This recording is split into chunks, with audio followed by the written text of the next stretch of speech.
Okay mga paps, eto bali kakalasin natin tong pinaka handbrake ng Hyundai Accent. Ay gumana oh. Wala man lang siyang click o hindi kumakagat yung gear natin. Dito malalaman natin kung ano nangyari. Yan. Tatanggal natin yung mga tornilyo rito. Yan. Tsaka yung mga lock sa gilid-gilid. Ito iikot ko na to pre. Na ano to eh. Iniikot to eh. Ayan. Ay, sumama. Okay, bali yun lang oh. Check lang natin yung mga connection pwedeng nag-loose. Okay naman yung cable, hindi naman naputol.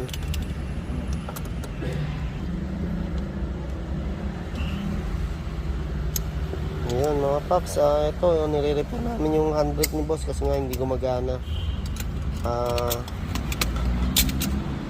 Yan. Yung mga paps, bali pinaka-sensor natin sa handbrake ito. Yan. Basta nakasuksok. Ayan, napaka-importante ng handbrake natin, lalo kung manual yung ating sasakyan. Kailangan lagi tayo naka-handbrake yan. Marilisan mo na. Ha? Ano mo? Kaya mo na yung isang taga-kuya.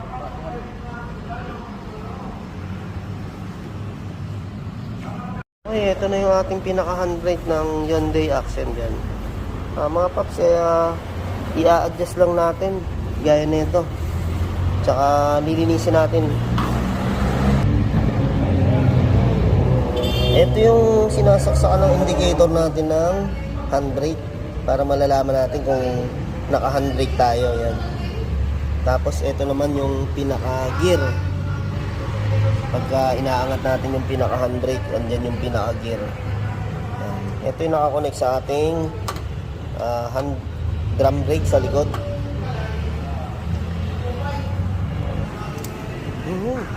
Ayun pala mga paps, may kumakalang na ano. Ayun, kaya pala ayaw gumana ng handbrake. May pera. Yun o. Yun, na-solve na natin ang pinaka-problema. Ito lang pala. Okay, mahirap rin talaga malaglagan dito ng pera. Ayun, eto lang, naging problema natin. Hindi naman siya putol, hindi nag-loose, kumakalang yung piso. Ayan, nang dahil sa piso. Ayan. Hindi gumana yung handbrake ni boss. Ito Hyundai Accent. Okay. Ayos, babalik na natin. Solve yung problema natin. Okay, linisan na muna din natin para ano.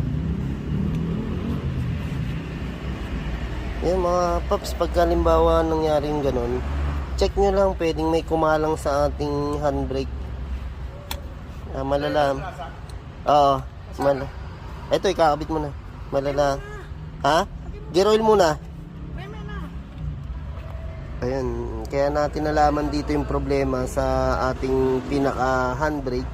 Hindi kumakagat yung pinaka-gear niya. Wala yung lagitik. Kaya ito una natin binuksan. Ayun, yun naging problema natin. Kumakalso yung piso. Ayan. Ayun, meron pa rito mga paps. Tanggalin na natin to ba maka ano pa to. Ayan. Okay, pwede na natin ibalik to. Okay, anong balita boss? Okay na ba? Tingnan natin. Yun. Ayos. Yun yung mga hinahanap natin, mga paps. Yung lumalagitik na ganyan, tapos naglalak. Ayun. Yun. Yun yung nawala dahil nga dun sa nasingitan tayo ng piso dito sa ating pinaka-handbrake. Okay, kabit na natin yung cover. Ito, tinatanggal natin to pagka ano. Nag-adjust ka rin doon? Oo. Pakita ko nga lang muna. Ito mga paps, pwede rin tayo mag-adjust dito sa handbrake pag medyo mataas na talaga. Size 10 na to. Pakanan lang. Yan, okay na yung handbrake natin. Okay, kabit natin yung cover.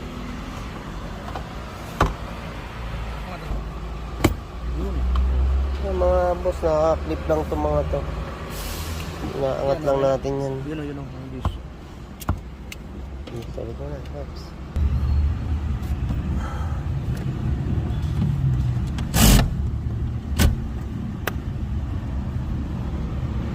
Tapos yun nga, kailangan din natin iangat to pag nag-adjust tayo ng handbrake dun o nag-check tayo. Ito mga paps, ano rin to, inaangat lang din natin to. Naka-clip lang. Yan. Okay, bali ito yung cable natin ng sa handbrake. Okay naman siya, yan. Yan o, konektado dito sa ating likod ng pinaka-drum brake, yan. Okay siya, kaya walang problema dyan. Ayun, okay na, gumagana na oh. Yan, ayan. Okay, bali sa handbrake natin, dalawa yung nakakabit dyan. Sa ating brake sa likod, sa ano, yan, pinaka-drain. Ito. Ito yung ating pinaka-cable ng handbrake na kukonekta rito. Gumagana naman siya, ayos naman siya sir. Talagang nag-loose lang dun sa harap. May kumalang na piso. Iyan ang kadalasan sumasayad sa atin, no? Kadalasan sumasayad, siya ay mas mababa eh. Pero matibay naman yan, solid yan. Okay, eto tingnan na nga natin kung yun. Okay na. Gumana na. Okay.